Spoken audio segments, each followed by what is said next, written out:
फसल की कटाई के बाद सबसे बड़ी और अहम जिम्मेदारी किसानों के लिए यह है कि वह अपने खेतों की उर्वरता की जांच करा लें। खेतों की मतलब यानी खेत के मिट्टी की उर्वरता की जांच करा लें। इससे न केवल हमें मिट्टी में खेत में प्रयोग किए जाने वाले संस्तुत उर्वरकों की मात्रा का सही आकलन और पता चल जाता है, बल्कि हमारे खेत को मिट्टी को किस तरह के उर्वरक, खाद और सूक्ष्म पोषक तत्वों की जरूरत होती है, इसका भी हमको सलाह दिया जाता है। इसके लिए देश के सभी प्रदेशों में मंडलीय, क्षेत्रीय, तहसील स्तर पर मृदा जांच प्रयोगशालाएं स्थापित की गई हैं। उत्तर प्रदेश में भी अलग अलग मंडलों में मंडलीय प्रयोगशालाएं हैं, तहसील स्तर पर भी प्रयोगशालाएं हैं। लेकिन अधिकतर किसान जो है वह फसल की कटाई के बाद दूसरी फसल की बुआई कर देते हैं, या तो फिर वो पूरे खाली रहता है खेत।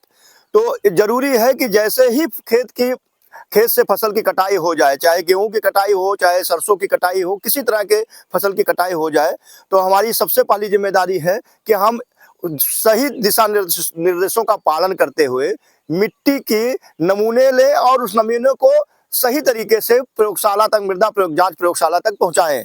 तो आज हमारे साथ प्रगतिशील किसान राममूर्ति मिश्रा जी हैं। अक्सर आपके अनुभवों से हम सभी लोगों को सीखने का मौका मिलता रहता है। आज हम जानेंगे 2 तरीकों से मिट्टी के सही नमूने लेने की विधि के बारे में, और नमूना कैसे पैक किया जाता है और कैसे मृदा प्रयोगशालाओं तक पहुंचाया जाता है, और मृदा नमूना लेने के लिए क्या क्या सावधानियां बरतनी चाहिए, कहां कहां से लेना चाहिए, कहां से मृदा नमूना नहीं लेना चाहिए। तो आज के एपिसोड में हम जानेंगे मृदा नमूना लेने की सही विधि के बारे में, और कैसे उसको हम मृदा नमूने को प्रयोगशालाओं तक पहुंचाएं उसके बारे में। इसके लिए चिरपरिचित चेहरे के रूप में राममूर्ति मिश्रा जी हैं, जिनके अनुभवों से अक्सर हम सभी लोगों को सीखने का मौका मिलता है। तो सर, बहुत बहुत स्वागत है। नमस्कार। और आज आपसे एक अहम मसले पर बात कर रहे हैं। अक्सर गेहूं की कटाई हो चुकी है, आलू की खुदाई हो चुकी है, सरसों की कटाई हो चुकी है, मड़ाई चुकी है, खेत खाली हो चुके हैं जी। तो खेत के खाली होने के बाद किसानों के लिए सबसे अहम काम क्या होता है? सबसे अहम काम ये होता है कि अपने मृदा का परीक्षण, अपने जो मिट्टी है उसकी कितनी उपजाऊ है, क्या क्या उसमें कमियां हैं, इसके लिए मृदा का जांच कराना बहुत जरूरी है। अच्छा। विशेषकर चूंकि अब हमारे खेत कुछ दिनों के लिए खाली रहते हैं, बहुधा खाली रहते हैं इसमें जायद में, तो इसमें हम मिट्टी का जांच करा करके उसी के अनुसार अगर संतुलित उर्वरक का प्रयोग करें तो हमारी फसल को भी सही तत्व मिलेंगे और हम कम लागत में अच्छी उपज ले सकते हैं। अच्छा, आपके हिसाब से कि अगर मृदा की जांच करा ली जाए और संस्तुत जो मात्राएं बताई जाती हैं उसका उपयोग किया जाए, तो किसान को, खेत को और फसल को क्या फायदे हो सकते हैं? किसान को एक तो हम समझ, किसी भी, हम कह रहे हैं जैसे हम अपने भोजन के लिए प्रयोग करते हैं, तो अगर हम असंतुलित चीज का प्रयोग करने लगे तो हमारा पेट खराब हो जाएगा, हमारी सेहत खराब हो जाएगी। जी जी। ऐसे ही हमारी मिट्टी का है, हमारी मृदा का है। मृदा को जो चीज नहीं चाहिए उसको हम अधिक मात्रा में दें, और जो चीज उसको चाहिए वो हम दे ही ना पाए, तो इससे हमारी मृदा का भी सेहत खराब हो जाता है। इसी को अंधाधुंध प्रयोग करते हैं। एक तो मिट्टी की सेहत खराब करता है जी। किसान के लिए किस तरीके से फायदेमंद है मृदा की जांच? दूसरे जो है, इससे किसान अंधाधुंध प्रयोग करने में के कारण उसकी लागत का जो है बढ़ जाती है। ज्यादा उर्वरक, जितना उसको जरूरत नहीं है उससे भी ज्यादा उर्वरक का प्रयोग करता है, तो इससे उसकी लागत जो है फसल की बढ़ जाती है। और मानव स्वास्थ्य पर क्या प्रभाव पड़ता है? मानव स्वास्थ्य पे तो हम ज्यादा रासायनिक क्रिया के तहत फसल उत्पादन करेंगे, तो जब उसको खाएंगे तो उसका दुष्प्रभाव मानव के शरीर पर पड़ेगा ही पड़ेगा। अच्छा सर, मान लीजिए कि आज हम आपके खेत में हैं, इसमें सरसों की बुआई की थी, कटाई भी हो गई है जी। तो अभी हम नमूना लेने वाले हैं, लेकिन नमूना लेने के पहले हमें उन कौन सी सावधानियों की तरफ ध्यान देना होगा जो जहां से मिट्टी के नमूने नहीं लेने चाहिए? जी, इसके लिए 4-5 उसको ध्यान में रखना चाहिए। एक तो किसी ऐसे जगह से नमूना नहीं लेना चाहिए जहां पहले खाद गड्ढा रहा हो या कंपोस्ट घूर रहा हो या घूर रहा हो। ऐसी जगह से नमूना नहीं लेना चाहिए। दूसरे, मेड़ के किनारे से नमूना नहीं लेना चाहिए, क्योंकि खाद मेड़ के किनारे से भी नमूना नहीं लेना चाहिए। तीसरी, माना जाता है कि मेड़ के किनारे जो खाद ज्यादा चली जाती है। जी जी। और तीसरा, जहां पानी लगता हो वहां से भी, जैसे जो निचली सतह हो खेत का, और पानी लगता हो वहां से भी नमूना नहीं लेना चाहिए। बहा करके उर्वरक वहां ज्यादा जाएगा तो उसका सही। पेड़ के नीचे से, हाँ, पेड़ के नीचे से भी नमूना नहीं लेना चाहिए। वहां भी उर्वरक चूंकि उसकी पत्तियां झड़ती हैं, वहाँ ह्यूमस ज्यादा हो जाता तो वहां भी सही जांच नहीं आ पाएगा। अच्छा, खड़ी फसल से? खड़ी फसल से भी नहीं लेना चाहिए। क्यों नहीं लेना चाहिए? इसलिए क्योंकि खड़ी फसल में हम तरह तरह के उर्वरक का प्रयोग करते हैं और वो मिट्टी के ऊपरी भाग में पड़ा रहता है, उसका उपयोग फसल तब तक नहीं कर पाती है, तब तक उसका सही परीक्षण हमारे उसमें लैब में नहीं आ पाएगा। अच्छा, हमने अधिकतर देखा है कि जो किसान भाई हैं जो अपने मृदा की जांच कराते हैं, वो जुते हुए खेत की अपेक्षा जो है समतल खेत के कटाई के तुरंत बाद नमूना लेना पसंद करते हैं, ऐसा क्यों? अब जुते हुए खेत में ऐसा है ना, मिट्टी उलट पलट हो जाती है, यहाँ की मिट्टी वहां चली गई, वहां की मिट्टी यहाँ चली आई, तो नमूना जो सही मिट्टी, उसकी मिट्टी का सही नमूना नहीं मिल पाता है।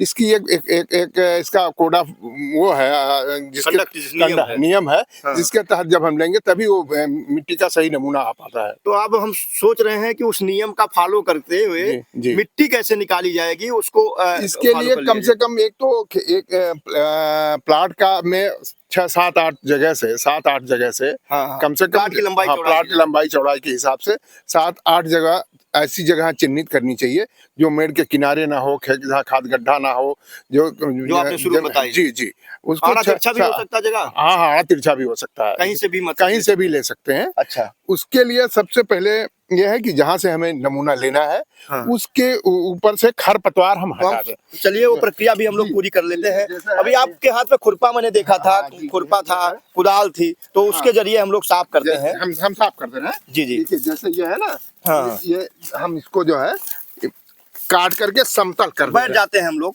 हाँ, बैठ जाते हैं आराम से। जी, इसको काट करके हाँ, हम समतल कर दे रहे हैं।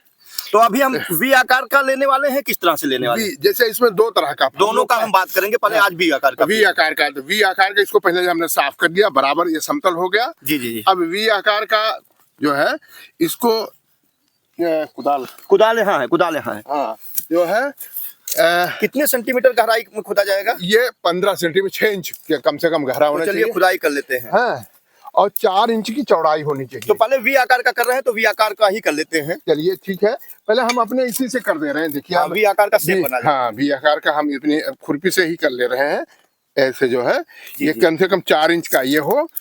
और चलिए, इधर से हम कर देते हैं, उधर से आप करें, इधर से हम करते हैं। तो इस तरीके से वी आकार का हम लोग बना दे रहे हैं। जी, ये और इस मिट्टी को हम निकाल के बाहर अभी तो 15 सेंटीमीटर का नहीं हुआ है, अभी हम कर रहे हैं। जी। ये इसको जो है, इसको 15 सेंटीमीटर का गड्ढा ऐसे, इसको ये मिट्टी हटा दें। जी। इसको जी। ये करीब 6 इंच हो गया है। थोड़ा और कर लेते हैं, 6 इंच अभी थोड़ा नहीं हुआ होगा। चलिए ठीक है, हम और कर दे रहे हैं। वैसे हम मिस कर दिए, इंच टेप लाना चाहिए था, और इधर से हमें थोड़ा शेप बनाने दीजिए। कोई ऐसा नहीं, 6 इंच नहीं, अगर 5 इंच है तब भी चल जाएगा, लेकिन इतना एक्यूरेट नहीं। लेकिन ऊपर, केवल ऊपरी लेयर है, जहां तक जड़ें जाती हैं फसलों की, तो भी नहीं हो रहा। आप चौकोर कर दे रहे हैं। हाँ, कर दीजिए आप।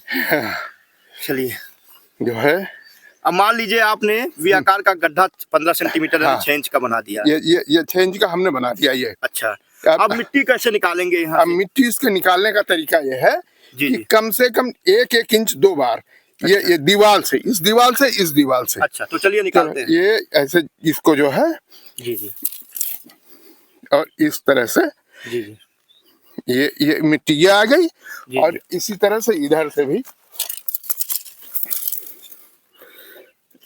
अच्छा, ये मतलब 1 अंगुल की मोटाई। हाँ, 1 अंगुल की मोटाई की। हाँ। ये मिट्टी जो है, जी। अब हम इसको कहीं एक जगह रख लेंगे। चलिए, अभी निकाल कर इसको हम करते हैं। हाँ। आप वो जो दूसरा वाला विधि बता रहे थे, यही बगल में ही हम उसको भी कर लेते हैं। अभी पहले जो हम लोगों को, अभी ये 20 है, पहले हम लोगों को चौकोर गड्ढा बताया जाता। तो कैसे करते थे, यही कर लेते हैं। हाँ, उसके लिए जैसे ये है, इसको पहले साफ कर लें ऐसे। हाँ। वही प्रक्रिया सेम है। ऐसे साफ करने के बाद, और इसको 6x4 का जो है, जैसे ये 6 क्या होगी, चौड़ाई या लंबाई? आयताकार मान लेते हैं। हाँ, 6 लंबाई, 4 चौड़ाई। जी। और 6 गहराई। जी। 6 इंच गहराई। हाँ, इस तरह से। इस तरह के गड्ढे जो है लगभग 8-10 बनाने होंगे। हाँ, 8-10 पूरे खेत से। हाँ। और इस मिट्टी को निकाल लें। जी जी, इसको चलिए निकाल लेते हैं, कर लेते हैं इसको। हाँ। पूरा कर लेते हैं प्रक्रिया। एक तो वी आकार हम लोग बना लिए। हाँ, और एक 4 और 6। हाँ। जी जी, इसको इस तरह से 6 इंच गहरा, इस गड्ढे को हमने ऐसे 6 इंच गहरा बना लिए। जी जी। अब इसमें से 6 इंच का गड्ढा हो गया मान लीजिए। हाँ। इसमें से नमूना के लिए मिट्टी कैसे ली जाएगी? इसमें बस इसमें चारों दीवारों से जी जी, तो कर लेते हैं उसको भी। हाँ, 1-1 इंच जो है, जी जी। इसके 1-1 इंच, 1-1 अंगुल, जैसे इस दीवार से हो गया। जी जी। अब फिर ऐसे इस दीवार से भी। जी जी, चलिए आप फोन साइलेंट कर लीजिए, तब तक मैं निकाल देता हूँ। 1-1 इंच की मोटाई का जो ये मिट्टी है हमने निकाल लिया है। ये चलिए। जो है, जी जी, ये मिट्टी, इसको निकाल करके अलग रख दें। चलिए ये तो हो गई मिट्टी के नमूने लेने की। अब मान लीजिए कि हमने अपने खेत के 8-10 चिन्हित जगहों से आड़ा तिरछा जैसे भी हमने चिन्हित किया जी। आपके बताए अनुसार वी शेप में या 4 और 6 के गड्ढे बना करके उसकी दीवारों से 1 इंच मोटी परत निकाल ली है जी। और उन सभी गड्ढों से निकाले गए मिट्टी को क्या करते हैं? मिट्टी को एक ऐसे अखबार या सफेद कागज के टुकड़े पे हाँ। ऐसे उसको फैला दें। तो ये मिट्टी एक ही गड्ढे की है या ये सारे पूरे खेत की सारी गड्ढों की मिट्टी है। अच्छा। इसको सब आपस में पहले से खरपतवार निकाल लेंगे। हाँ। जो इसमें 2-4 खरपतवार दिख रहे हैं। हाँ। इसको निकाल के बाहर कर देंगे, फेंक देंगे। और कुछ इसमें ढेले भी दिख रहे हैं। उसको जो भुरभुरा कर देंगे। अच्छा, इसको जो है इसके बाद ऐसे भुरभुरा कर देंगे। जी जी जी। और खरपतवार निकाल करके इसको कहा जाता है कि अगर मिट्टी में कोई नमी है तो उसको हाँ, थोड़ा सूखा भी देना चाहिए। हाँ। मिट्टी में अगर नमी है तो उसको थोड़ा सूखा देना मान चाहिए। लीजिए 10 जगहों से इकट्ठी किए गई मृदा नमूना को आपने अखबार पर या किसी साफ कपड़े पर फैला लिया है। फैला के गोलाई में बना लेते हैं। इसको लेयर इसका बराबर कर देते हैं, ऊंचा नीचा न रहे। हाँ, और फिर क्या करेंगे? इसको 4 ऐसे उंगली से 4 भागों में काट लेते हैं। अच्छा अच्छा, ऐसे 4 भागों में काट लेंगे। हाँ। और आमने सामने का हिस्सा इसको निकाल, जैसे ये है ना। हाँ, तो इसको निकाल कर फेंक देते हैं। हाँ, इसे जैसे इसको फेंक दीजिए। ये जैसे ये इसको निकाल के फेंक दिए, इसको निकाल के फेंक दिए। जी जी, इसको निकाल के फेंक दिए। हाँ। अब फिर इसको जो 2 हिस्सा बचा हुआ है इसको फिर से मिलाते हैं। हाँ। फिर से मिलाने के बाद फिर गोलाई में करते हैं। जी जी जी। और इसको जो है फिर इसका 4 हिस्सा करते हैं। जी जी, जैसे ऐसे 4 हिस्सा फिर कर देते हैं। अच्छा, फिर आमने सामने का निकाल के फेंक देते हैं। जैसे इधर प्रक्रिया कब तक होती है? ये जब आधा किलो मिट्टी बचे हाँ। तब इसको फिर निकाल ले करके उसको अपने थैले में पैक करके उसपे नाम गाम लिख करके। मतलब ये प्रक्रिया 8-10 जगहों से लिए गए सैंपल को तब तक करना है जब तक आधा किलो मिट्टी ना बचे। अच्छा, तो क्या करना है? झोला आपने क्यों लिया है? इस झोले में जो है, इस झोले पे अपना नाम। जी जी, पहले से ही लिख लेते हैं। हाँ। चलिए, मैंने मान लीजिए आपका नाम हुआ राममूर्ति मिश्र। राममूर्ति मिश्र। हाँ। पुत्र हरिवंश मिश्र। पुत्र हरिवंश मिश्र। और क्या लिखना है इसमें? और ग्राम गौरा विकासखंड बस्ती सदर। और कुछ पहचान भी लिखी जाती है। हाँ, इसमें गाटा संख्या इसमें लीजिए। हाँ। ये गाटा संख्या 45 संख्या। हाँ। और कहाँ है? दिवहार बाबा के स्थान पर, डी बाबा के स्थान पर, डी स्थान के पास। हाँ, डी। ये अच्छा पासान हो गई। हाँ, स्थान के पास। इतना काम हम मान लीजिए कि आपने 8 से 10 जगहों से इकट्ठा की गई मिट्टी में से आपने नमूना चयन कर लिया आधा किलो यानी 500 ग्राम। जी। अब इसको आपने अपने नाम, पता, मोबाइल नंबर, गाटा संख्या और पहचान के साथ ही इस झोले में पैक करते हैं। जी जी। चलिए पैक कर लेते हैं इसको जो है झोले में पैक करके। ये हो गया आधा किलो मिट्टी इसमें। बस। हाँ। चलिए। हाँ। तो इसको जो है बांध दिया जाए इस पे। अच्छा, इस पर। अच्छा, और इसमें 2 टैगिंग होती है। एक इसमें अभी एक चीज काम और करना है। हाँ। कि ये जो हमने एड्रेस ऊपर लिखा है। हाँ। ऐसे ही पूरा एड्रेस लिख करके। हाँ। इसके अंदर भी डालना है स्लिप। क्या उद्देश्य होता है? वो जब जांच में जाता है, मान लीजिए झोला बदल जाए, क्या हो जाए, कैसे हो, तो इसके अंदर जब वो पूरी हमारा डिटेल इसका रहेगा तो उसको जहाँ जांच करेंगे वहाँ उसको पूरा डिटेल उसका पता रहेगा। अच्छा, तो अभी हम बात कर रहे थे मृदा नमूना लेने के लिए और हमारे साथ राममूर्ति मिश्रा जी थे जो कि प्रगतिशील किसान हैं, इनोवेटर हैं और मृदा नमूना लेना क्यों जरूरी है, इन्होंने बहुत ही डीप तरीके से बताया। उन्होंने बताया कि हमें पहले से ही पता रहता है कि हमारी मिट्टी को कितनी मात्रा में कौन से पोषक तत्वों की, सूक्ष्म पोषक तत्वों की, खनिज लवण की और उर्वरकों की जरूरत होती है। विभिन्न तरह की जांचें होती हैं, कहीं 12 तरह के पोषक तत्व, कहीं 16 तरह के, 17 तरह के पोषक तत्वों की जांचें होती हैं। जब ये हमें पता चल जाता है, हमें रिपोर्ट मिल जाती है, हम लैब पर इसको पहुंचा देते हैं। जैसा कि इन्होंने बताया कि 500 ग्राम मिट्टी की मात्रा जब रह जाती है तो उसको हम लैब पर पहुंचाते हैं पूरी डिटेल लिख करके। तो उसके बाद हम उस रिपोर्ट के अनुसार संस्तुत मात्रा में जब अपनी मिट्टी को, अपने खेतों को खाद उर्वरक देते हैं, तो एक तो जो हम अंधाधुंध प्रयोग करते हैं अपने खेत में खाद उर्वरक का, उससे उस पर आने वाली लागत से बचत होती है। जो अंधाधुंध प्रयोग होता है उससे जो फसल पर प्रभाव पड़ता है, उससे जो सेहत पर प्रभाव पड़ता है, उस नुकसान से बच पाते हैं। और अंधाधुंध उर्वरकों के प्रयोग से मिट्टी की पूरी उत्पादकता, कुव्वत भी घट जाती है। क्यों, सही है कि नहीं? बिल्कुल बिल्कुल वही सबसे बड़ी दिक्कत है कि यह है कि हमारी उर्वरा शक्ति क्षीण होती जाती है। जितने हम ज्यादा इसकी उर्वरा शक्ति नहीं रह जाती। रासायनिक खाद के अंधाधुंध प्रयोग से ह्यूमस नहीं रह जाता है और इसका हमारी जो है ये मिट्टी जो है ये ऊसर बनने लगती है। अच्छा, इसमें एक और चीज मैं आपको ध्यान दिलाना चाहूंगा। मान लीजिए हमारी जमीन लवणीय है अगर, हाँ, और पपड़ी पड़ जाती है, जी जी, जमीन पे अगर मान लीजिए पपड़ी पड़ जाती है और हमारी मिट्टी लवणीय है, तो ऐसी दशा में हमें 2 नमूना लेना पड़ेगा। जी जी, जो पपड़ी होती है उसका अलग से निकाल करके अलग नमूना लेना पड़ेगा, और जो दीवार वाली मिट्टी फिर खोद करके उसका अलग से नमूना लेना पड़ेगा, क्योंकि उसके दोनों तरह की मिट्टियों में बहुत अंतर हो जाता है। अच्छा, जांच से मिट्टी की क्षारीयता और उर्वरता, ये सारी चीजें पता भी लग जाती हैं। बिल्कुल बिल्कुल। तो ये वीडियो कैसा लगा जरूर बताइएगा। और एक गुजारिश आपसे जरूर है कि अगर आप अभी तक अपने मिट्टी की, अपने खेत की जांच नहीं कराते थे खेत की मिट्टी की, तो अब से आप गांठ बांध लीजिए कि हर साल आप अपने नजदीकी मृदा जांच लैब में मिट्टी की जांच के नमूने को पहुंचाएंगे।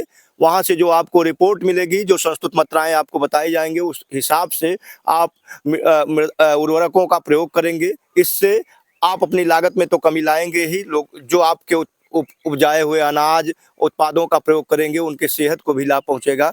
तो मैं पुनः आपका धन्यवाद देता हूं कि आपने अपना बहुमूल्य समय दिया है। आपको यात्रा पर निकलना था और यात्रा को आपने रोक करके आज हमें समय दिया है। तो ऐसे ही आगे भी आपका सहयोग लेता रहेंगे, आपके अनुभवों को दूसरे किसानों तक पहुंचाते रहेंगे। हमारा सम्मान है। धन्यवाद बहुत।